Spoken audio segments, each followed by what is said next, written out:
So hi everyone, welcome to this lecture. ये lecture number 7 है reaction mechanism series का। मैं सूर्यांश शुक्ला रिएक्शन मैकेनिज्म को पूरे बेसिक से लेकर के एडवांस तक तुम्हें पढ़ा रहा हूँ। तो आज का टॉपिक होगा SN2 रिएक्शंस। ठीक,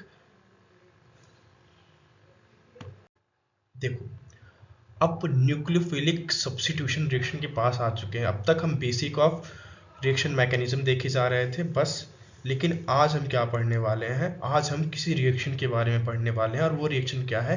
न्यूक्लियोफिलिक सब्स्टिट्यूशन रिएक्शन। तो देखो, मैंने तुम्हें न्यूक्लियोफाइल्स के बारे में पहले ही बताया था, ठीक।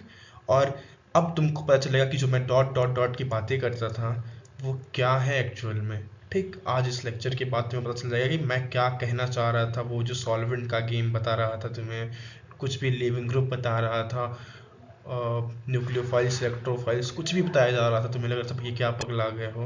तो आज पता चलेगा कि तुम्हें क्या मैं बता रहा था पिछले 6 लेक्चर से। ठीक, तो चलो पढ़ते हैं। आज के लेक्चर में हम SN2 को कवर करेंगे, ठीक। फिर अगले कुछ लेक्चर इसके ऊपर हम क्वेश्चन प्रैक्टिस करेंगे। फिर उसके बाद हम पढ़ेंगे SN1। तो ये मेरी सीरीज रहने वाली है इस तरह से। तो देखो, अब टाइम वेस्ट ना करते हुए सबसे पहले पढ़ लेते हैं SN2 रिएक्शन होती कैसे है। तो देखो, मेरा न्यूक्लियोफाइल घूम रहा है, न्यूक्लियोफाइल्स मैंने डाला है, और मेरे पास एक कंपाउंड पड़ा हुआ है जिसपे ये एक्स, ये हेलोजन मत समझना, ये कोई भी एक लिविंग ग्रुप है, ये एक लिविंग ग्रुप है, ठीक। और मैंने मीडियम कैसा रखा हुआ है? कमेंट करो, कमेंट करो पहले, फिर मैं बताता हूँ। कमेंट किया?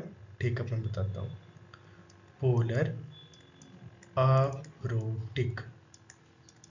भैया पोलर अप्रोटिक क्यों लिखा रखा है? अब तुमको समझ में आ गया हो क्यों? क्योंकि हमें न्यूक्लियोफाइल को यहाँ पे रिएक्शन कराना था।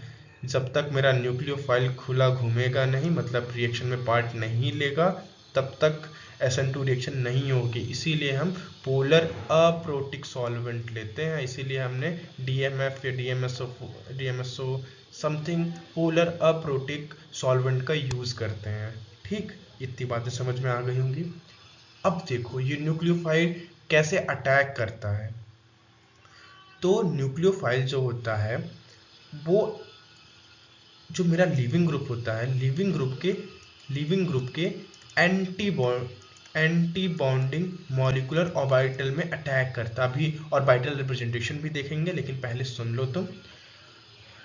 तो वो क्या करता है? पीछे से अटैक करता है, क्योंकि आगे तो बॉन्डिंग ऑर्बिटल है जो कि कार्बन के साथ बॉन्ड बनाया हुआ है, ठीक। तो जब वो एंटी बॉन्डिंग में अटैक करता है तो इन्वर्जन टेक प्लेस। क्या होता है कि जो जितने H हैं वो सारे के सारे इधर फ्लिप हो जाते हैं, इधर फ्लिप हो जाते हैं, और ये मेरा न्यूक्लियोफाइल इसके ऊपर अटैक कर देता है सीधे, और ये मेरा निकल जाता है बाहर। और ये अगर ओवरऑल रिएक्शन दिखाऊं मैं, क्योंकि ये सिंगल स्टेप रिएक्शन होती है, तो मेरा ये कंपाउंड बन जाता है, ये कंपाउंड बन जाता है। लेकिन अब स्टेप को अगर ब्रेक करें कि कैसे हुआ होगा, तो बीच में एक TS बने होगी। अब TS के बारे में भी मैंने पिछले लेक्चर में बात किया था, एनर्जी प्रोफाइल्स के बारे में जहां बात किए थे। तो अब तुम्हें समझ में होगा कि हर एक लेक्चर का मैंने यूज यहाँ पे कर ही लिया है, इलेक्ट्रोफाइल्स को छोड़ करके, ठीक। तो ये TS क्या होता है? ट्रांजिएंट स्टेट होता है। अब ट्रांजिएंट स्टेट कैसी बनी होगी, ये बहुत इंपॉर्टेंट होती है, क्योंकि ये रेट ऑफ रिएक्शन क्या होगी, कैसा रेट होगा, ये डिपेंड करता है मेरा TS के ऊपर, ठीक। ये मैंने लास्ट लेक्चर में तुमसे डिस्कस किया था, जब हाँ एनर्जी प्रोफाइल मैंने पढ़ी थी, ठीक। अगर तुमने अभी तक नहीं वो वीडियो देखा है, तो बेसिक ऑफ रिएक्शन मैकेनिज्म की पहले सारी वीडियोस कवर कर, जो ज़्यादा टाइम नहीं लगेगा, 1 से 1.5 घंटा में तुम सारा कवर अप कर जाओगे। और फिर आओ इस रिएक्शन वाले पार्ट में, क्योंकि वो बेसिक बहुत ज़रूरी होता है किसी भी ऑर्गेनिक रिएक्शन को बेस से समझने के लिए, ठीक। अब ट्रांजिएंट स्टेट यहाँ पे देखते हैं कि कैसे बना है मेरा। तो देखो, जो ये न्यूक्लियोफाइल होगा ना, वो एंटी बॉन्डिंग में, मतलब ऐसे बॉन्ड बना होगा, ये बॉन्डिंग वाला है, इसने, न्यूक्लियोफाइल ने एंटी बॉन्डिंग में जाकर के अटैक कर दिया है, ठीक है। तो ट्रांजिएंट स्टेट में क्या होता है कि ट्रांजिएंट स्टेट में देखो ट्रांजिशन स्टेट बहुत ज़्यादा इंपॉर्टेंट होती है जहाँ पर एक निगेटिव चार्ज, क्योंकि न्यूक्लियोफाइल मेरा निगेटिव था, ठीक है, यहाँ पे रिएक्शन कंप्लीट कर देते हैं और X माइनस होता है और X माइनस फिर चला जाता है और X माइनस दोबारा अटैक क्यों नहीं करता, क्योंकि ये जो बॉन्ड होता है कार्बन और न्यूक्लियोफाइल का बॉन्ड वो ज़्यादा स्ट्रांग होगा तभी ऐसा रिएक्शन टेक प्लेस करता है, ठीक है, क्योंकि ये तुमने पढ़ा होगा केमिकल इक्विलिब्रियम वाले पार्ट में कि जो बॉन्ड ज़्यादा स्ट्रांग होता है वही फॉर्म होता है रिएक्शन के बीच में। तो ये ज़्यादा बॉन्ड जो सी और NU का बॉन्ड स्ट्रेंथ है वो ज़्यादा है CX से, इसीलिए ये रिएक्शन ऑकर भी हुई थी, ठीक है। NU क्या है मेरा, NU तो तुम्हें पता ही है कि न्यूक्लियोफाइल है, ठीक है। अब देखो ये मैंने ट्रांजिएंट स्टेट बना दिया। अब ट्रांजिएंट स्टेट में तुम देखो नेगेटिव करेक्टर आ रहा है मेरा, ये तुम नोट कर लो, तो अभी के अभी दिमाग में नोट कर लो और आज के बाद तुमको हमेशा याद रखना है कि ट्रांजिएंट स्टेट जो होता है SN2 रिएक्शन में वो एनायनिक कैरेक्टर का होता है। Anionic character, sorry, I am really sorry.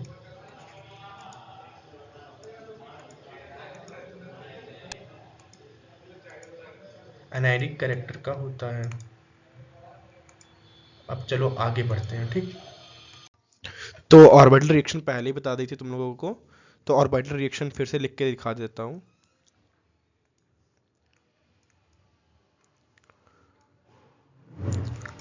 ऐसे ऑर्बिटल डिस्ट्रीब्यूट होते हैं, ठीक, ऑर्बिटल रिप्रेजेंटेशन है ये। लेकिन मेन बात क्या थी लास्ट स्लाइड से, वो है ट्रांजिएंट स्टेट जो हम लेकर के आया था और मैंने बताया था कि एनायनिक कैरेक्टर का होता है। और एनायनिक कैरेक्टर ये बहुत इंपॉर्टेंट बात है। जब TS के पास मेरा एनायनिक कैरेक्टर होगा तो कोई भी ऐसा कंपाउंड जो मेरा कार्बन से कनेक्टेड हो, जो लिविंग ग्रुप से कनेक्टेड था, अगर उसके पास एक कोई भी इलेक्ट्रॉन विड्रॉइंग ग्रुप होगा तो वो पूरे इलेक्ट्रॉन क्लाउड को डिस्पर्स कर देता है, तो वो मोर स्टेबल हो जाता है ट्रांजिएंट स्टेट। और जितना स्टेबल ट्रांजिएंट स्टेट होता है उतना ज़्यादा रेट ऑफ रिएक्शन तेज हो जाता है। बस इतनी सी बात बतानी थी। अब देखो इन्वर्जन होता है, तुमको बताया था कि हर चीज़ उल्टी हो जाती है। क्यों होती है? क्योंकि ABMO में अटैक होता है, एंटी बॉन्डिंग मॉलिक्यूलर ऑर्बिटल में अटैक होता है। तो अब कुछ रिएक्शंस देखते हैं। देखो और यहाँ पे मेरा पोलर प्रोटिक कंपाउंड पड़ा हुआ है, यहाँ पे न्यूक्लियोफाइल कुछ भी मैंने डाल दिया, ठीक। अब न्यूक्लियोफाइल कहाँ अटैक करेगा? न्यूक्लियोफाइल अब इसके एंटी बॉन्डिंग में अटैक करेगा, इस वाले कार्बन, क्योंकि इसी के पास क्या है, लिविंग ग्रुप है। तो यहाँ पे ये अटैक करेगा और क्या हो जाएगा, इन्वर्जन जब होगा तो अम्ब्रेला इन्वर्जन भी इसे कहते हैं कि चीज़ें आगे चली जाएंगी। तो H किधर आ जाएगा, उल्टी साइड, और फिर इथाइल, मीथेन, और यहाँ पे न्यूक्लियोफाइल जो भी अटैच हुआ है। अब देखो, अब यहाँ पे तुमको न्यूक्लियोफाइल सबसे पहले पहचानना है कि न्यूक्लियोफाइल है क्या। तो देखो Na क्या है, पॉजिटिव है, और SMe क्या है, मेरा नेगेटिव है, ठीक है। तो ये अटैक करेगा। अब इससे अटैक होगा और वो भी पोलर अप्रोटिक कंपाउंड है, सॉल्वेंट है, तो इस नेगेटिव चार्ज को वो डिसॉल्व नहीं करेगा और Na को पूरी तरीके से डिसॉल्व कर ले जाएगा। तो फिर मेरा ये एनायनिक पार्ट जो है वो वाटर में पूरा घूम रहा है और फिर वो जा करके अटैक कर देगा कहाँ पर, जहाँ पर एंटी बॉन्डिंग मॉलिक्यूलर ऑर्बिटल पाएगा कार्बन का लिविंग ग्रुप के साथ। तो उसने अटैक कर दिया और फिर से सेम रिएक्शन हुई, सेम तरीके से मतलब, और कंपाउंड मेरा ये बन गया।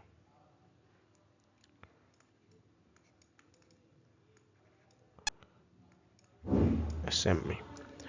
कुछ और एग्जांपल देखते हैं डिफरेंट प्रोजेक्शन में। तो जितने प्रोजेक्शन होते हैं अभी तक के सारे लिखते हो कि पहला कौन सा प्रोजेक्शन था, तो मैं ये याद होना चाहिए, ये कौन सा प्रोजेक्शन है, ये कौन सा प्रोजेक्शन है, ये सब कमेंट बॉक्स में लिखो, ठीक। अब देखो यहाँ पे भी ऐसे ही मुझे न्यूक्लियोफाइल पहचानना है। तो ये देखो यहाँ SH मेरा न्यूक्लियोफाइल हो जाएगा और SH मेरा अटैक करेगा। जब SH अटैक करेगा तो वो इसके उल्टी साइड अटैक करेगा, H की साइड से अटैक करेगा, ठीक। और जब मेरा इन्वर्जन हो जाएगा तो इन्वर्जन के बाद क्या होगा, H जो है वो मेरा आगे की साइड आ जाएगा, मतलब H इधर आ जाएगा और डैश में चला जाएगा मेरा जो न्यूक्लियोफाइल था, ठीक, वो अटैक कर देगा और Cl माइनस मेरा बाहर चला जाएगा लिविंग ग्रुप की तरह, ठीक। अब ऐसे ही रिएक्शन कराते हैं यहाँ पे, तो सबसे पहले हमें क्या देखना होगा कि न्यूक्लियोफाइल कौन सा है, मतलब ये कंपाउंड है। सबसे पहले सॉल्वेंट देखोगे तो सॉल्वेंट दिखा तुमको पोलर अप्रोटिक दिखा। अब पोलर अप्रोटिक दिखा तो ये इस कंपाउंड में क्या करेगा, वो पॉजिटिव वाले को तो वो कैप्चर कर लेगा, लेकिन निगेटिव वाला मेरा अटैक करने के लिए फ्रीली घूमता रहेगा। और वो कहाँ अटैक करेगा, ABMO में अटैक करेगा, कार्बन के जो लिविंग ग्रुप रखा होगा, ठीक। ये बहुत बार बता चुका हूं। अब रिएक्शन आराम से देख लेते हैं क्या हो जाएंगे। ये रहा कार्बन HD, ये जो D है वो क्या डिनोट करता है, कमेंट बॉक्स में लिखो तो। N3, okay. तो ये मेरी स्ट्रक्चर हो गई आफ्टर रिएक्शन, तो SN2 रिएक्शन। फिर एक एग्जांपल देखते हैं सिमिलर तरीके से, ये तुम लोग का होमवर्क है, करके बताओ, ठीक। अब चलो नेक्स्ट स्लाइड के ऊपर चलते हैं।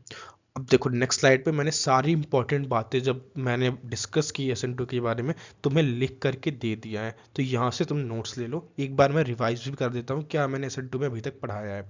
तो देखो SN2 रिएक्शन जो होती है वो मॉडरेट लिविंग ग्रुप की सब्स्टिट्यूशन रिएक्शन है न्यूक्लियोफाइल से इन सिंगल स्टेप ही बताया था। जैसे न्यूक्लियोफाइल अटैक करता है वैसे ही जो ये CH बॉन्ड होता है वो एक ही स्टेप में टूट जाता है और ये न्यूक्लियोफाइल अटैच हो जाता है कार्बन से, ठीक, लिविंग ग्रुप हट जाता है। तो ये एक सिंगल स्टेप रिएक्शन है और मॉडरेट लिविंग ग्रुप सब्स्टिट्यूट हो जाता है न्यूक्लियोफाइल के हेल्प से। तो SN2 के बारे में ये पहला पॉइंट हमने पढ़ लिया और समझ भी लिया है। अब देखो दूसरा पॉइंट क्या लिखा हुआ है कि न्यूक्लियोफाइल जो है वो ABMO में अटैक करता है। बहुत बार मैंने बताया, इसीलिए ABMO में अटैक करता है, इसीलिए इन्वर्जन ऑफ कॉन्फ़िगरेशन ऑकर करता है, यही मेन रीजन होता है, ठीक है। तो इस बात को लिख लो। अब तीसरे पॉइंट पे आते हैं कि SN2 रिएक्शन को ANDN रिएक्शन के नाम से भी जाना जाता है। अब देखो ये क्या है, पहले फुल फॉर्म देख लेते हैं। Association of nucleophile then dissociation of nucleophile, ये इसलिए उसको ANDN कहते हैं। अभी बहुत भारी टर्म लग रहा होगा तो तुमको मैं बताता हूँ कि इसमें होता क्या है। तो सबसे पहले क्या होता है, मेरा ट्रांजिएंट स्टेट में क्या न्यूक्लियोफाइल आकर के सबसे पहले अटैच होता है, ठीक, न्यूक्लियोफाइल आकर के मेरा अटैच होता है और फिर ये मेरा जो लिविंग ग्रुप होता है वो डिटैच होता है। लेकिन ये सिंगल स्टेप ही रिएक्शन होती है, रिएक्शन डबल स्टेप नहीं है, लेकिन ऐसा यहाँ पर होता है, ठीक। पहले एसोसिएशन होता है ट्रांजिएंट स्टेट और तुरंत डिसोसिएशन हो जाता है लिविंग ग्रुप का। न्यूक्लियोफाइल आया, एसोसिएट किया और लिविंग ग्रुप डिसोसिएट कर गया। तो इसी वजह से इसको association of nucleophile first then dissociation occurs ये कहा जाता है, ओके। अब और जो इम्पोर्टेंट बात हमने बात की थी वो है TS के बारे में। TS जो है पार्शियल नेगेटिव चार्ज को रखता है, एक्वायर करता है, इसीलिए जो इलेक्ट्रॉन विड्रॉइंग ग्रुप है वो rate of reaction of SN2 को बढ़ा देते हैं।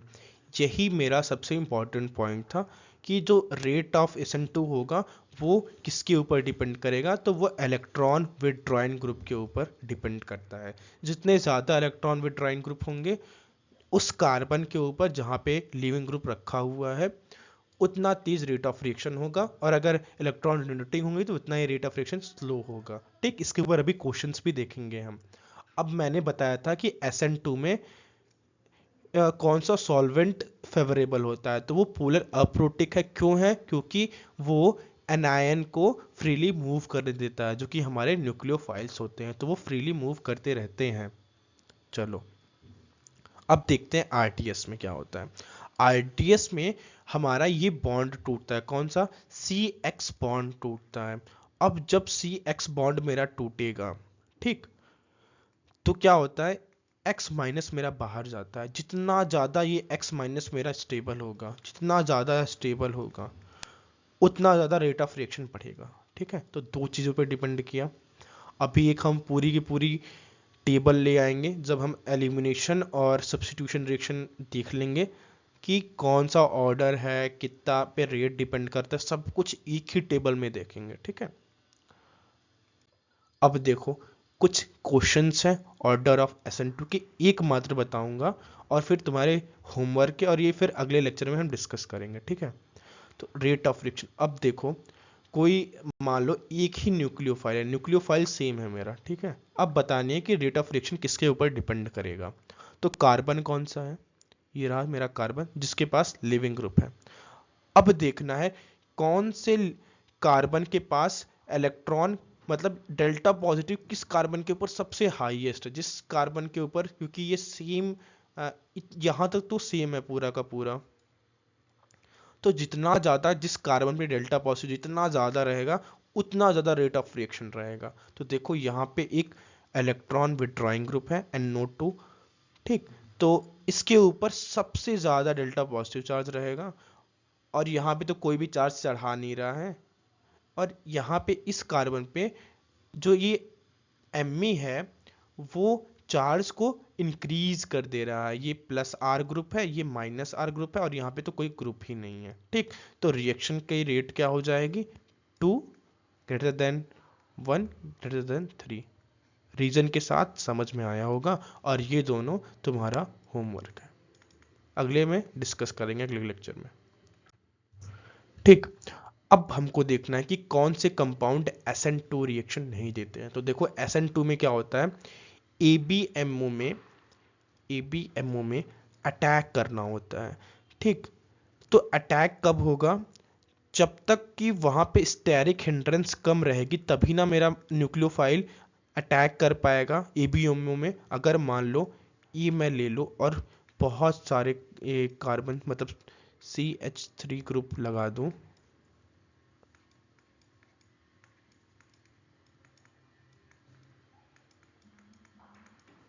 CH3 ग्रुप लगा दिया, अब मेरा न्यूक्लियोफाइल किसी भी हालत में स्टेरिक हिंड्रेंस की वजह से जा ही नहीं पाएगा अटैक करने के लिए। इतना ज्यादा स्टेरिक हिंड्रेंस है इस कार्बन के ऊपर। तो स्टेरिक हिंड्रेंस के ऊपर सबसे पहला डिपेंडेंसी होता है, तो SN2 रिएक्शन नहीं देंगे जो 3 डिग्री कार्बन होते हैं। ठीक, ऐसा ही यहाँ पे भी है, स्टेरिक हिंड्रेंस की वजह से यहाँ पे भी रिएक्शन नहीं हो पाती है। अब जो दूसरा रीजन है, ये तो पहला रीजन हुआ, अब दूसरा रीजन क्या होता है, जो मेरा लिविंग ग्रुप है वही मेरा सही नहीं है। जैसे यहाँ पे तो लिविंग ग्रुप है भी है, लेकिन क्या होता है इस लिविंग ग्रुप के साथ, ये हाइड्रोजन मान लो क्या करता है, हाइड्रोजन बेंजीन के साथ रेजोनेंस में आता है, तो यहाँ पे पार्शियल डबल बॉन्ड कैरेक्टर आ जाता है, डबल बॉन्ड कैरेक्टर आ जाता है। इसकी वजह से यहाँ पे जो लिविंग ग्रुप होता है वो भागता ही नहीं है, इतना ज़्यादा मजबूत यहाँ पर मेरा ये बॉन्ड हो जाता है। तो दूसरा रीजन ये, यही 2 रीजन होते हैं जहाँ पे SN2, अब तुम्हें कंपाउंड टू कंपाउंड देखना भी होता है कि स्टेरिक हिंड्रेंस कितनी ज़्यादा है। स्टेरिक हिंड्रेंस जितनी ज़्यादा कम रहेगी, स्टेरिक हिंड्रेंस जितनी कम रहेगी उतना फेवरेबल रहेगा मेरा SN2। और दूसरा पॉइंट क्या है कि वो जो बॉन्ड है वो ज़्यादा मतलब सिंगल बॉन्ड होना चाहिए, सिंगल बॉन्ड ही होना चाहिए। अगर उसके ऊपर पार्शियल डबल बॉन्ड भी आया तो मेरा SN2 रिएक्शन ऑकर नहीं कर पाएगा। तो बस इतना सा था SN2 के बारे में, और ढेर सारी प्रॉब्लम नेक्स्ट लेक्चर में लेकर के आ रहा हूँ जो लेक्चर नंबर 8 होगा। ठीक, उसमें बहुत सारी प्रैक्टिस करेंगे, अलग अलग टाइप के क्वेश्चन देखेंगे।